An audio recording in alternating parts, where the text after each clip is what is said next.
Good morning from Panhandle Outdoors with Winston Chester. Panhandle Outdoors, your source for fishing, hunting, and information for folks who enjoy the great outdoors. Now sit back, relax. It's Panhandle Outdoors. Good morning, folks. Welcome to Panhandle Outdoors. I'm Winston Chester. Glad to hear this Monday morning. We love Monday mornings on Panhandle Outdoors because that means it's the beginning of another great week here in the Florida Panhandle. We're going to bring you all the great news about the outdoors all week long. Let's get started this morning with our weather brought to us by Haney Technical Center at the corner of Baldwin Road and Highway 77, 767-5500 is our phone number. We might check out Principal Mike Heppenstall and able-bodied staff there. They certainly help you out in your future endeavors. Our high today now, we'll get back up into the 80s. We're looking at an 81, and the low is going to be a 56. That little cool snap we had is sort of ended because we did get down in the 40s. It felt really good. I know this past weekend, a lot of y'all enjoyed this cool weather. Water temperature still is at 82 degrees. I guess it's going to sit there for the whole month of October because on October 1, it was 82 degrees, and we're about to wrap up October, and it's still 82 degrees. But I think in November it's going to rapidly start going down. Now, the moon phases, every Monday we like to look at the moon and see what's going on for the week, and this is October the 28th. Okay, we're looking, our moon is now, we're actually waning. We've already had a full moon. We're about to get a new moon this coming weekend. Friday and Saturday night we'll get a new moon, okay? So Monday moon phases. Now, the marine forecast for today looks like I'm going to have a little bit of an east wind, about 5 to 6 miles per hour. All right, that takes care of our weather. Wait, we got to look at our tide chart. We got to always look at our tide chart, see what's going on in the saltwater side. The river's in great shape, both of them around 5 foot or less. Now, looking at Kent Forest Lawn Funeral Home, and their motto is "When caring counts." They bring us this tide chart every morning, and it's the 28th, and it looks like we're in the neap tides again this week. In fact, all week long. But now we do have a little bit of a tidal flow. At 3:04 a.m. was a high tide, and the low tide is going to be right around lunch at 1:31. So, but it's not on. It's like less than a foot range, and the wind is not going to be a factor on the tide. So, not a lot of tidal flow in our base systems next couple of days. All right, let's take our break. We'll be right back with our special guest.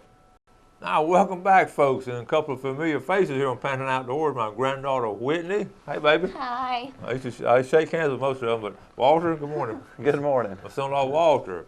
They're getting ready for this big trip, but first we're going to talk about this SEOPA convention y'all went to, right. The Southeastern Outdoor Press Association. Right. We saw the video and all, and I want to thank y'all for covering it, and y'all had a good time, didn't you? We certainly did. It was informative, and the people that were there, you know, it was touted by Stan Kirkland when he talked to me about it, that it was like a family reunion. And so we were like the family that's the first time to come to the reunion, and took a couple of days to get to know people and know names and faces. But after that first couple of days, it really was like it was family. It was really, really neat. Yeah. And I think you really enjoyed it. I did. I had a lot of fun. Everybody there they treated me like their little sister in a good way, and they were all really sweet, and they helped me with everything that I needed help with. And it was really How far of a drive was Lake Charles? It was 8 hours. It was the other side of Baton Rouge. And it was really neat how we got informed about SEOPA. I talked to a guy who books people for speaking in outdoor type engagements, and he told me to talk to a lady named Vicki Gardner who owns Alpine Optics in California about Whitney. So I called Vicki Gardner in California, and she tells me about SEOPA. So then I talked to SEOPA, and we become members. And then Stan Kirkland is a former president of SEOPA. So it all comes back to right here 2 miles from us. Stan is very, very active, and every year he's trying to get me to go, and I've had something to do every year, but I'm gonna join it now, especially after y'all's testimony and seeing exactly what it is. So we're gonna make plans to go to that because it's a lot of good stuff. Now listen, y'all did a great job on the video. How long did it take you to do that video? Edit it? There was 6 hours of editing. 6 hours of editing. And that was 16 minutes of video? Yep, 16 minutes. 16. So all of y'all want to feature in film and all that tells you, it gives you awakening. Yeah, any potential editors, please call. Yeah. Whitney, what was your favorite part of doing some of that? Probably learning everything that they had for me to learn. Yeah. There was a lot of seminars that we went to about video editing and photography, and I learned so much there that is going to help me definitely. But everybody there also was really friendly, and I mean, I loved everything. In one of the first breakouts, where they break out the group into smaller groups, I looked around the room and I didn't recognize any faces, and then I looked and I saw and I was like, that's Jim Zumbo from Jim Zumbo Outdoors. And he's well known, been around a long time. Yeah. Well, listen, when I showed the video to my classes, all of them, when I showed that little section about that exploding target, in fact, in every class, when that target exploded, all the kids went, wow! They all just hollered out. I mean, it was exciting to them to see that. Yeah, we're waiting for our package to come in the mail. We ordered one, and we got one yesterday. We were hoping it was it, but it wasn't. You can't carry that stuff on an airplane. You can have it shipped to you, and once it's mixed, it is a volatile component, but it won't catch fire. Yeah. I actually had some kids after the video, they stepped outside with their phone and actually ordered from that company. Wow. Really? Yeah, they really did. Tannerite. Yes. Tannerite, yeah, they sure did. That's awesome. Okay, look, I know when you go to conferences and conventions, they have all kind of neat inventions and all, and different things and all. So let's look at show us a couple things that they showed you all. All right, this first is called Worm Glow, and it says it turns live worms chartreuse, and I have no idea what color that is. Increases size of live worms, makes live worms more active, extends life of worms, environmentally friendly. Get more strikes, catch more fish. And on the back, it's legend-labs.com, and that was one of their products. They have a couple more. Okay. It was really neat. Okay, turn the worm chartreuse. That's something new. Yeah. So then you have Croaker Saver, which helps condition the salt water after you have your bait, and helps them extend their life. Yeah. Well, I bet what that does. Let me see that one, Walter. Okay. It says Pogey and Croaker Saver. That we can use that because so many times, especially the croakers, they don't last long. But I bet what that does is take the chlorine out of the water, and that was on bass too, right there. Do they call them croakers because they croak quickly? Oh yeah, they have a great sound, croaking sound. That's what connects them to the. But not the word croak is not because they die quickly. They make a croaking sound, right? But I saw on the back it said Jesus is Sure Life, and that's the name of their company. So I thought that was cool. But we also got.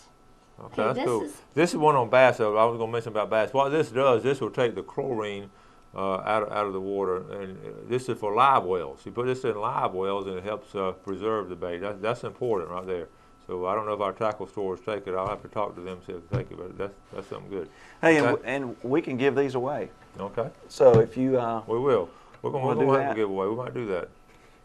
We will do that. I don't know when, but we'll do it. Okay. All right, some more things that we got. This was one of the neatest things. It was so cool, and it's called a speed cinch. And these two men, they invented it, and this is one thing that you can put on the side of your dock. It's also what you can tie your boat off to.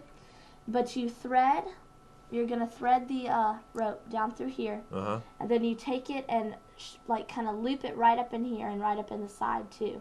And it keeps it from going anywhere. They showed us with an actual rope, and the man pulled on it as hard as he could. He put every ounce of weight on it. It was the neatest thing.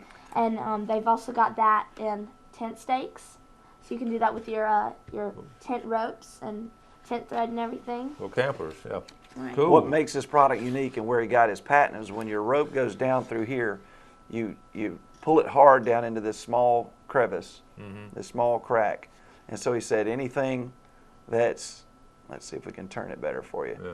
Anything that has this small crease where you pull your rope down into that where it catches a rope, anybody that has anything like that is copying his patent. So he's protected by anybody that's using some type of pinching mechanism. That's amazing. That's a simple thing right there. Without a doubt. Yeah. So for tent stakes, and then you also have a smaller for a tent or some type of awning. Or maybe a little kayak or something? Kayak. I was saying that I wanted to put it on the side of my kayak maybe because it just has two little holes and it wouldn't hurt. But I could put my anchor rope through there and anchor it off instead of fooling with the rope. But that's not a bad idea. That's not a bad idea. Now, did this particular guy invent it? He did. Cool. He did. And so I asked him several questions about the patent process. And it takes a long time and it takes a lot of money. And so they're really trying to get the product out there and feel like it's good for the public, and hopefully it'll put some money in their pockets. Nice, I like that. Look, let's take a break and we'll be right back. All right, welcome back. So here with Whitney and Walter Woodrick, and they've just got back from assignment, Panhandle Outdoors assignment over there in Louisiana, and I appreciate all the work y'all did. Where do I submit the expense report?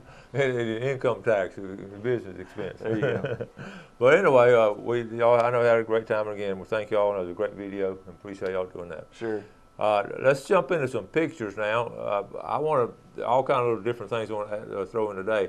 The Florida Pro Redfish Series will be coming into our area next year, and that's a big deal, and I'm going to give you a lot more details on it later. Just got a little bit of word on it, but I'm hearing they're going to have the finals here in Panama City, but we'll give more details on it later.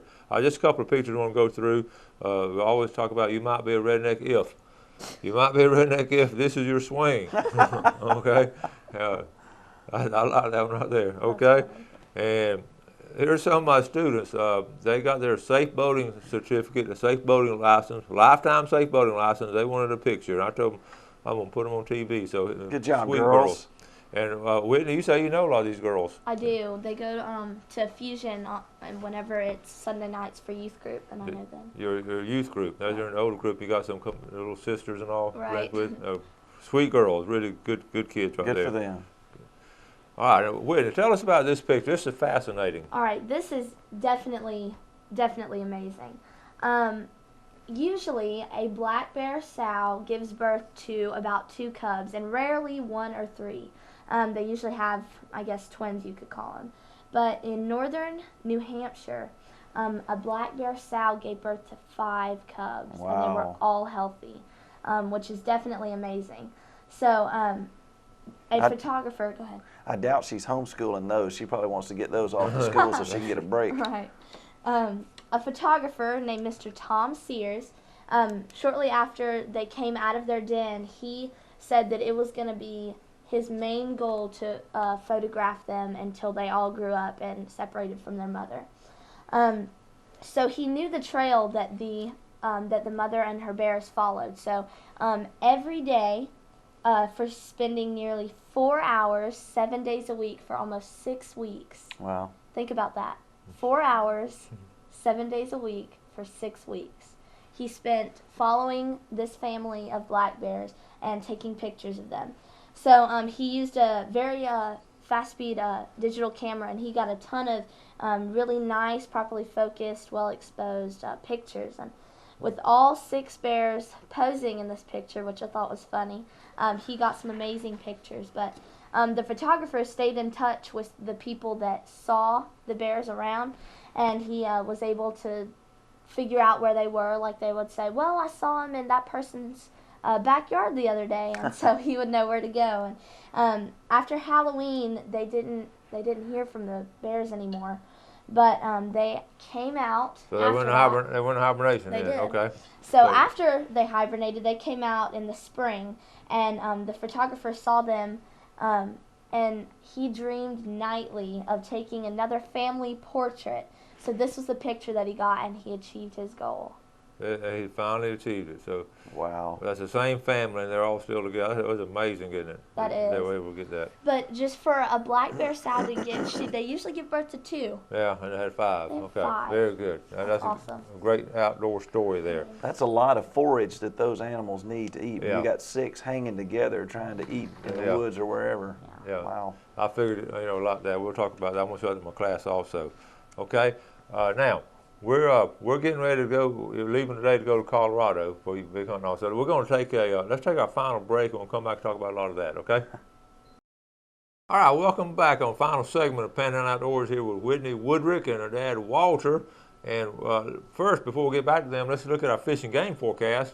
We're looking at brought to us by Mark Cowart of Edgewater Beach Realty at 832-6000. Our times today are this morning from 7:47 a.m. to 9:47 a.m. And tonight? 8:09 p.m. to 10:09 p.m. Good 2-hour block. And Walter and I were just talking. Y'all do a good job about sending pictures of big deer and big fish and all that. Continue to do so, and we'll show them here on Panhandle Outdoors. Okay.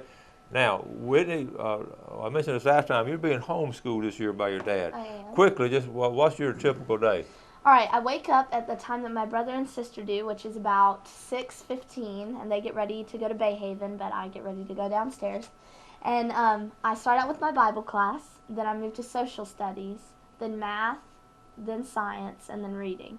And then my electives are I have music, I have Spanish, and then I have PE. So those are the three things that I do towards the end of the day, but I'm going to need to figure out something more for PE since volleyball season's over. But Yeah, you've been doing a lot of volleyball, haven't you? Right. So how do you like homeschooling? It's awesome. Dad, Awesome. how you like it? I really like it a lot, and to be able to go to Colorado and have her do her homework while I'm driving. Yeah, that's cool. Yeah, Yeah, that's cool. it's really So great. tell us the Colorado trip's coming up. So I mean, y'all are taking off. So tell us about it. All right, the plan is to drive to my mother's house in Meadville, Mississippi. That'll be about 7 hours. It's a total 28-hour drive. So we'll go to her place, stay there for the night, and then start the remaining 20 hours heading across Texas up through maybe Oklahoma over into Colorado. We hop on the horses on Friday. Okay. So this Friday. That's correct. So we'll backpack in on the horses to the camp, and he's had this camp on public land. I'm not exactly sure how many miles it is, and I think it's about 3 miles in. And he's had that there for 10 years. He's never had a problem with traffic, other hunters being in the area. So we'll backpack in one day, then we hunt for 5, and then we backpack out. Okay. Here's your license right here. You already got your license, basically non-resident. And Yeah, that's the tag that we'll actually put on the animal once Whitney harvests it. So you see it's non-resident youth elk. And if you scroll down a little bit, you'll see that a non-resident youth elk tag costs somewhere around $199 or something like that. I don't see it right there on that screen. But a normal tag, it's only $99.75 for a youth elk tag. So for an adult to get it, it's somewhere around $400 or $500. Wow. So if you want to load up on elk meat, just get your daughter or son to go out there with you. And So then if you turn the tag over, you'll see that we have a bear tag. And the bear tag, and the outfitter wants us to shoot as many bears as we possibly can. They have a lot of bears? They do. Which one's bears? That one. That bears? There you go. All right. So the bear tag actually costs $451.75, and you see that Whitney's the hunter, and she's 4'11" and 90 pounds. 4'11". And she'll be shooting a borrowed 7mm 08 All right. at both of these, and we've been working to try and get her accurate at 200 yards. Okay. All right. So this you're gonna be in the woods or up, I say the mountains really, for basically how long? It'll be 7 days. 7 days in the mountains. Right, and this outfitter again does a 2-for-1 for father, child, or That's cool. That's cool. And Whitney, adult child. do you have some warm clothes, baby? I do. You sure? It's gonna be cold up there. My dad said yesterday, he said, Whitney, you need to have your mindset to think you were not going to be warm for a week. Yeah, It was true. 65 yesterday, and she was freezing, complaining how cold it was. Yeah. Yeah, I was born and raised here. I'm used to the heat. Okay. All right. Look, we got a map. Sort of show us on this terrain. This is sort of. Okay. I think The town that we'll be coming out of is Grand Junction, Colorado, which is on the left part of your screen there. And to the right of that, to the east of that, is all the Grand Mesa National Forest. And so if you come out from Grand Mesa, you see this Highway 65. And you see where the road makes kind of like a duck mouth opening right there? Yeah. If you come straight south of that, there are a couple of lakes. And the lake that's right here in the center of the screen now, in the middle of these two creeks, coming straight southwest of that is what's called Canna Creek. So from that lake comes Canna Creek. So we'll be all in this area, and it's between 7,000 to 10,000 feet elevation. The temperature has been in the 40s to the 30s, and I think that's what it's planned to be when we're there. But as we gain elevation, that's the temperature for Grand Mesa. So for every 1,000 feet you go up in elevation, it's 3 degrees cooler. So I would think that we'd be in the 30s and 20s. You know, we've been showing it fun. I look at this on Google Earth. We've been showing all these St. Andrew Bay and St. Joe Bay, all these pictures and all, but now we're up in the mountains. That's cool. It's amazing. Google Earth's amazing to be able to do that. It really is. It's a But great anyway, tool. The trip, so you're going to pack mules. You're going up there and pack mules and all that.